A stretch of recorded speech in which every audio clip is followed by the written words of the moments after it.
అలాంటిదే ఒక డీల్ నేను మా అమ్మతో కూడా చేశాను. మంచి మార్క్స్కి బదులుగా ఉదయం పూట పనిచేసి రాత్రిపూట చదువుకునేందుకు పర్మిషన్ ఇచ్చింది.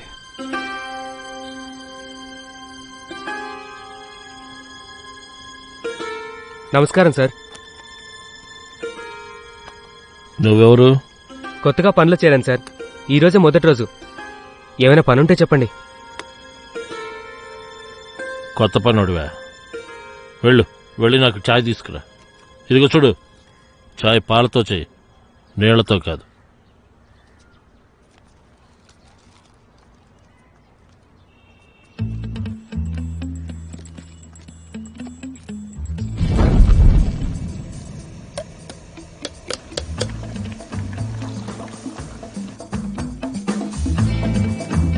సార్ చాయ్.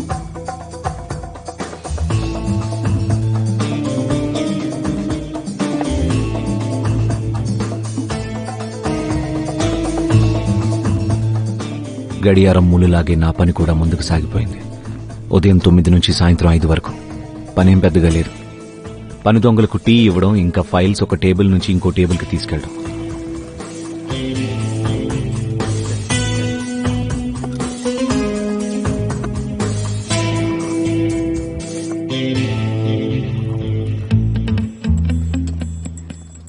కానీ టీ బాగా పెట్టడమే కాకుండా నేను ఇంకా చాలా నేర్చుకున్నాను.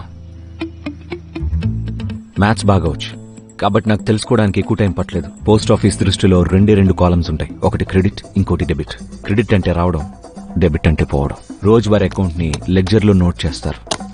క్రెడిట్ ఏమో బ్లూ పెన్ తో, విత్డ్రాల్ రెడ్ పెన్ తో. ప్రతిరోజు జడ్జర్ సింగ్ ధన్ సింగ్ కి అకౌంట్ మొత్తం చూపించేవాడు.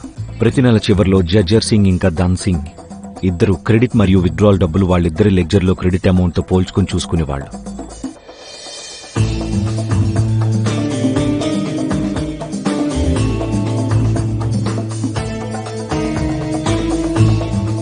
ఇక ఆ తర్వాత కొత్త నెల కోసం కొత్త లెడ్జర్ తయారు చేసేవాళ్లు.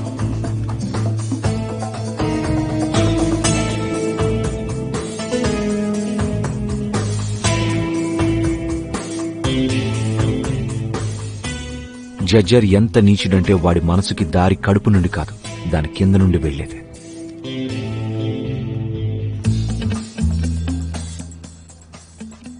సరిగ్గా 2 గంటలకి జడ్జర్ ఇండియా పాకిస్తాన్ బార్డర్ క్లోజ్ చేసినట్టు తన కౌంటర్ క్లోజ్ చేసేవాడు.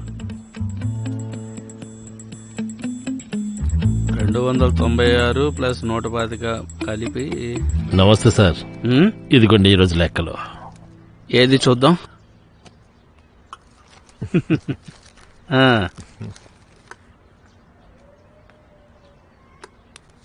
2670. ఇదిగోండి సార్.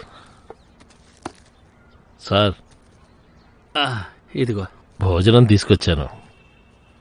మీకోసం స్పెషల్గా పంపించింది నా భార్య. మీ ఇంట్లో ఎప్పుడైతే చంటి పిల్లల ఏడుపు వినిపిస్తుందో అప్పుడే మీ ఇంటి వంట తింటాను.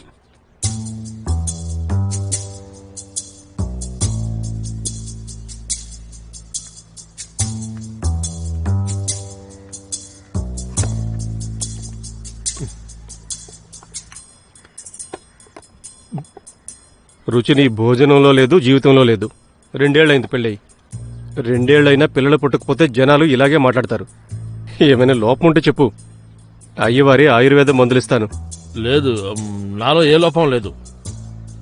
మాది చాలా చిన్న ఇల్లు, అందులో 20 మంది ఉంటాం. నా పిల్లలు రోజంతా వంటింట్లోనే ఉంటుంది. మా అన్న వాళ్ళ పిల్లలు మా మధ్యలో పడుకుంటారు. మరి మాకు పిల్లలు ఎలా పడతారు చెప్పు? అలా అయితే మరి అద్దెకి ఇంకో ఇల్లు తీసుకోవచ్చు కదా. మా అన్న నా మాట ఇంటే కదా కుటుంబం విడిపోతుంది అంటాడు. ఇలా అయితే పిల్లలు పుట్టినట్లే నీకు. నువ్వు చాలా ఎక్కువగా మాట్లాడుతున్నావు. నోరు మూసుకొని తిను. పిల్లలు పుట్టినట్టే అంట.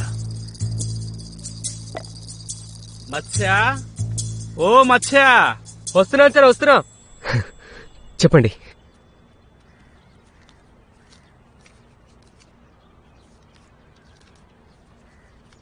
ఇదిగో నీ జీతం. మనం ముందే మాట్లాడుకున్నాం కదా.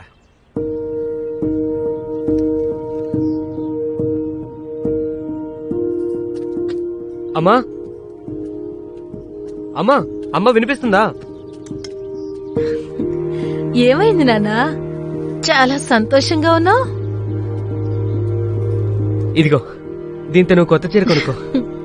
లేదు, ఇది నీ మొదటి జీతం. దీన్ని నేను ఖర్చు పెట్టను. సరే కానీ రేపు నాకు ఇష్టమైన కూర చేస్తావా? మధ్యాహ్నం వచ్చి తీసుకెళ్తాను. అలాగే. సరే, నేను హరిని కలిసి వస్తాను.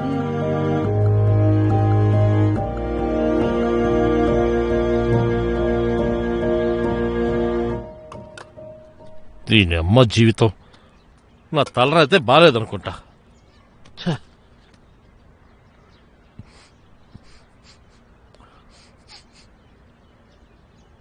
బీరకాయ కూర సార్. నాకు మొదటి జీతం వచ్చింది కదా, అందుకు మీకోసం తీసుకుని వచ్చాను. ఇంటి నుంచి తెచ్చాను వేడివేడిగా.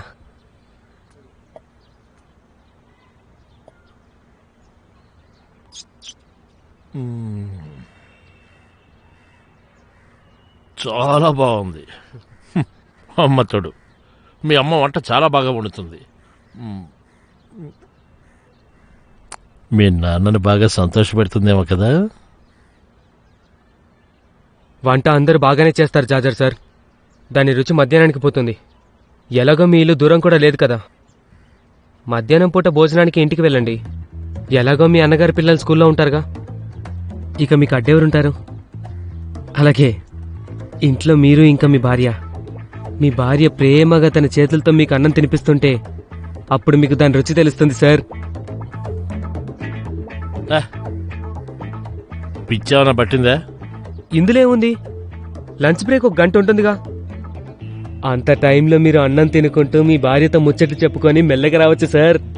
కానీ మధ్యాహ్నం డబ్బులు ఇంకా లెడ్జర్ చెక్ చేసేటప్పుడు నేను సార్ పక్కనే ఉండాల్సి వస్తుంది కదా. అయ్యో జాజర్ సార్, ఇందులో సమస్య ఏముంది? పెద్ద సార్ కూడా డబ్బులు లెక్క పెట్టుకున్నాకే స్టాంప్ వేస్తారు కదా. ఆ పని నేను చేస్తాను. లేదు మీకు పెద్ద సార్ మీద అనుమానం అయితే నోర్మయ్,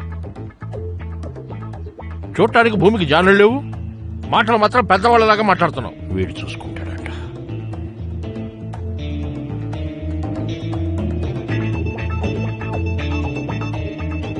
నిజంగానే నువ్వు చూసుకోగలవా? మీరు కడుపు నిండా అన్నం తినేసి రండి, ఇంకా సంతోషంగా ఉండండి. మిగతాదంతా నేను చూసుకుంటాను. జడ్జర్ నా మాటలకు పడిపోయాడు. ఇంకా అతని తాట తీసేందుకు నాకు 1 గంట సమయం కూడా దొరికింది. నా లైఫ్లో ఫస్ట్ మాస్టర్ ప్లాన్ అక్కడి నుంచి స్టార్ట్ అయింది.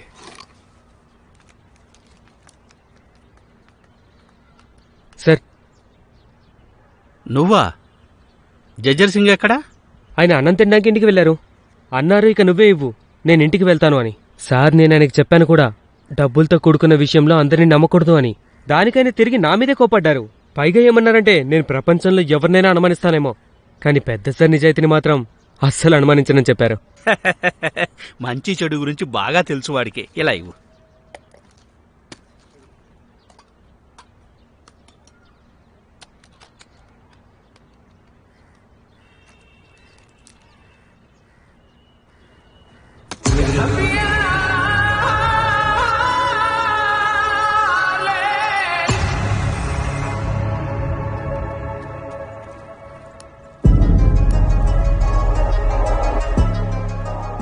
ఎగ్జామ్స్లో ఫస్ట్ రావాలంటే ప్రిపరేషన్ కూడా ఫస్ట్ క్లాస్లోనే ఉండాలి.